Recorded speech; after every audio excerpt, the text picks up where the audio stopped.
They're trying to turn down the volume. The Raleigh City Council passing an updated noise ordinance here for the city of Raleigh today. So the new rules do away with decibels as a benchmark for enforcement and bring stricter penalties for those who are violators. Sean Coffey attending that city council meeting. He's live tonight with more. Hi, Sean.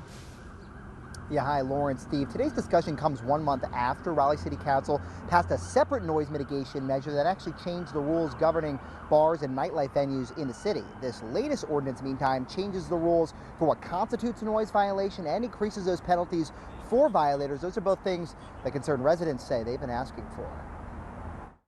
What we have isn't working, so I'm very willing for the city to try something else. Angela Floyd's lived in Glenwood South for 9 years. Her apartment looks down over some of Glenwood Ave's most popular bars and clubs, which Angela understands are big moneymakers. We want Raleigh to have charm, and the thumping music late at night into the wee hours and the people screaming, that's not vibrancy. It's raucous behavior. On Tuesday, Raleigh City Council responding to some of those concerns. All in favor? Aye. Anyone Passing opposed? a new ordinance that does away with decibels as the benchmark for noise enforcement for businesses and individuals alike.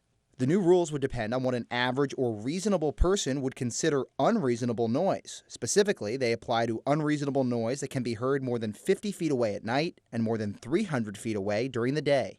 That could broaden the scope of what qualifies once it takes effect on February 3rd. They're not able to implement or stop the noise.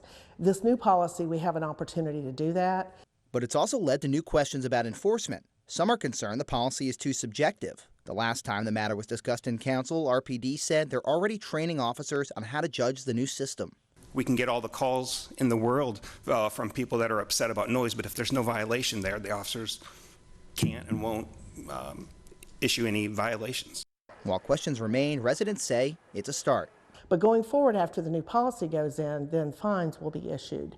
And I certainly hope that the city is willing to let that happen and that the police force can be trained and equipped to do that. How police will use this tool is something to keep an eye on going forward. Those new penalties, meantime, $250 for your first violation, $500 for every violation in the 12 months after that. We reached out to the city weeks ago when that first measure was passed for more data on a several square block area in Glenwood South on noise violations.